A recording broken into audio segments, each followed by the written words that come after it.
E aí, me diz, tu é criacionista ou evolucionista? Em outras palavras, acredita que Deus criou o universo ou ele se criou sozinho? Bom, muitas circunstâncias do nosso universo são um mistério completo.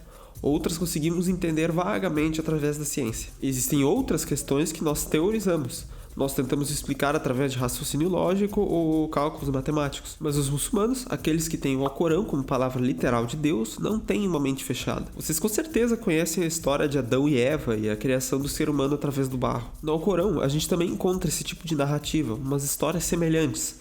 Mas o estudo desses textos é algo bem mais complicado, já que para isso a gente precisa ter um conhecimento aprofundado do idioma árabe. Mas a primeira questão que eu quero levantar aqui é a seguinte: o universo veio sozinho do nada ou Deus criou ele do nada? Se quiser ver um vídeo mais filosófico, eu recomendo esse aqui, tá bem legal. Mas não te preocupa que a gente não vai viajar tanto aqui, a gente só precisa saber de algumas coisas específicas. Enfim, Deus descreve a criação do mundo da seguinte maneira: e com efeito criamos os céus e a terra e o que há entre ambos, em 6 dias, e nos não tocou a exaustão. E é só isso, nada muito detalhado.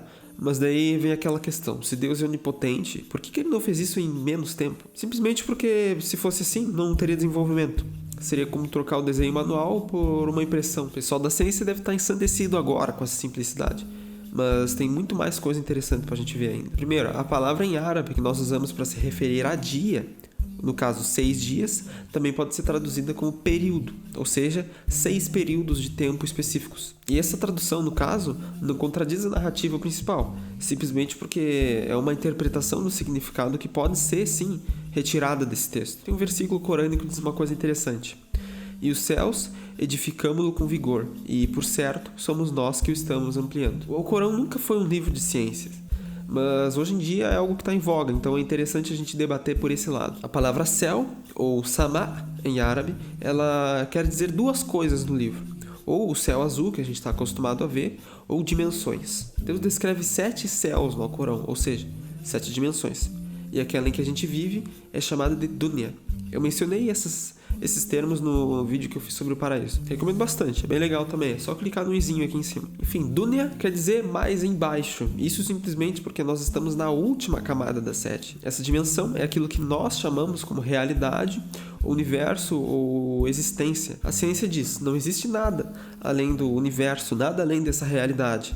E essa realidade está se expandindo, ou seja, o universo observável. O Corão diz: vocês estão certos, o universo está sim se expandindo, mas existe muito mais coisas que vocês não têm nem ideia do que é. A reflexão que Deus nos convida a fazer é: bom, vocês sabem muita coisa, mas comparado com tudo que existe, é uma porcentagem ridícula. Glorificado seja quem criou todos os pares do que a terra brota, e deles mesmos e do que não sabem. Mas agora, aquela questão primordial: como é que o mundo poderia ter sido criado na prática? Também tem uma descrição interessante sobre isso aqui.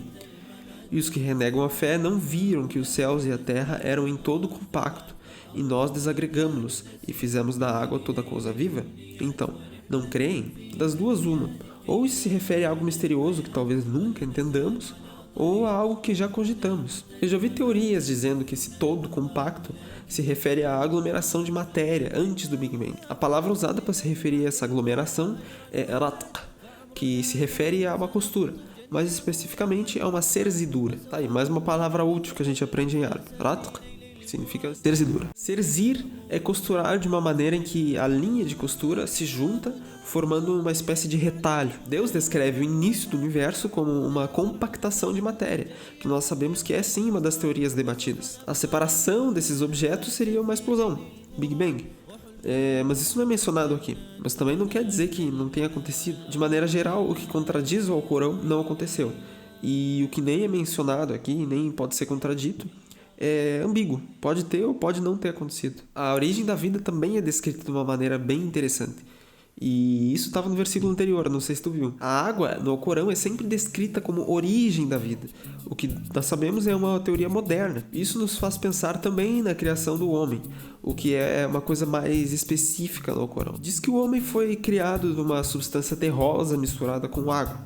Mas vamos ver o texto original, o que a gente pode tirar dele. O livro apresenta tudo de uma maneira muito específica, então cada palavra que a gente vê tem uma importância essencial em estar ali. A palavra usada para lama nesse caso é tin. O interessante é que em certa altura do Alcorão essa palavra é também mencionada, se referindo a um milagre que Jesus fez, fazendo a imagem de um pássaro com argila e logo em seguida fazendo com que ele voasse, como um pássaro de verdade faria. Essa história não tem nas escrituras cristãs, mas o termo usado para se referir à lama é atin, que significa a lama, especificamente.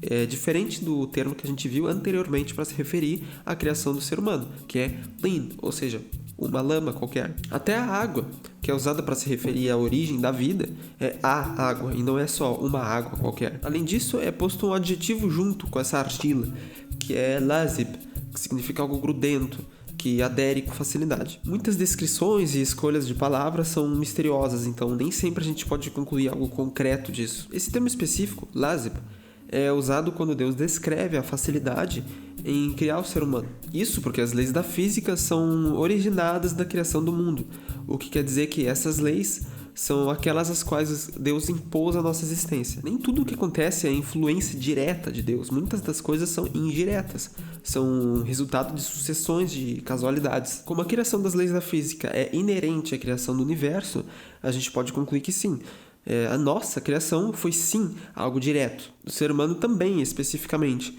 Então a gente pode dizer que houve uma intervenção na natureza. Mas agora, como essa intervenção se sucedeu?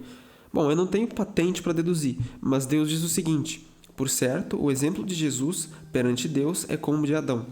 Ele o criou do pó. Em seguida, disse-lhe, sê, então foi. Como a gente conhece, Jesus não teve pai, o que não pode acontecer normalmente na natureza. Assim como a criação da nossa vida. Nem em 1 quintilhão de anos uma explosão cósmica pode dar origem à racionalidade humana. O pó mencionado, talvez poeira espacial, sabe Deus exatamente o que é, não tem como dar origem a uma coisa viva, pelo menos não sozinha. E apesar disso, além de nós existirmos, parece que tudo conspira a nosso favor. Olha o sistema solar, por exemplo. O Sol e a Lua são essenciais para a nossa vida. E apesar disso, a natureza deles se manteve um mistério através dos anos. Mas apesar de todas essas dúvidas, o Alcorão nos explica o seguinte: e ele é quem criou a noite e o dia, e o sol e a lua, cada qual voga em uma órbita. Esse versículo tem um segredo escondido nas letras. Se quiser descobrir, é só clicar no izinho aqui em cima. Mas de uma maneira geral, o Alcorão aqui nos introduz ao movimento de translação, aquele que a gente conhece e aprende nas escolas. É importante a gente também entender que Deus é atemporal e imóvel.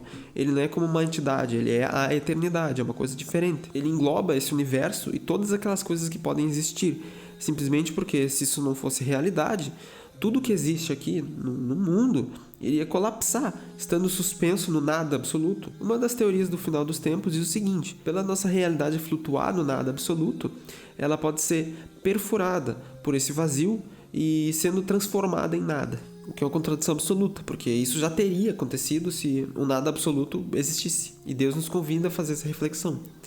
E o que quer que vos seja concedido é apenas gozo de vida terrena e seu ornamento. E o que está junto de Deus é melhor e mais permanente. Então, não razoais? Então, se a vida sempre leva à morte e o algo sempre leva a outro algo, o que te faz pensar que o nada absoluto levaria a algo além dele? Em outras palavras, aonde tu acha que a nossa existência vai parar depois que passar por todo o seu tempo delimitado? A inexistência absoluta? Então, para concluir, a explicação religiosa do Big Bang não é uma maneira reconfortante de analisar a realidade. Pelo contrário, muito pelo contrário.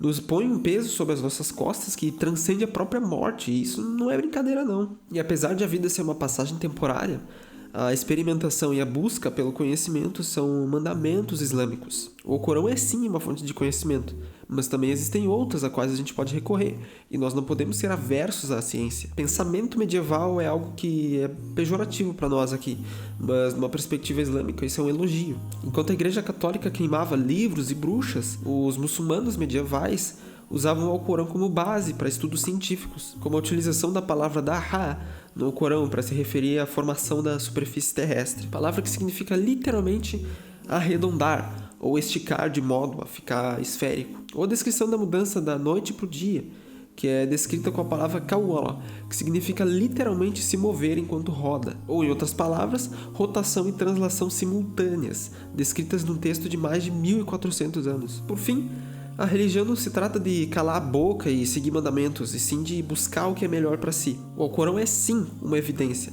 Tanto é que a palavra aya, que nós traduzimos como versículo, significa literalmente evidência em árabe. Mas nem só isso é uma evidência. Toda a realidade é uma prova de que existe muita coisa além da nossa compreensão finita. E é isso que Deus quer que a gente veja. Por certo, na criação dos céus e da terra e na alternância da noite e do dia, há sinais para os dotados de discernimento. Apesar disso, muita gente prefere dizer que não. Essa vida, na verdade, é uma simulação feita por uma inteligência superior. Como se passasse essa responsabilidade de explicar a criação do mundo para outra entidade. Ou simplesmente assumir que a gente é um produto de uma inexistência. E que o nada sempre foi um fato plausível. Ou seja, nós existimos porque nada existe. E quem discorda disso é cego pela religião. Enfim, deixa o teu pensamento sobre isso aqui embaixo nos comentários. E não esquece de curtir se tu achou interessante. Se quiser continuar trocando ideia, é só clicar nessa playlist aqui. Tem muita coisa interessante. Jazakumullahu khair. Wassalamu alaikum wa rahmatullahi wa barakatuh.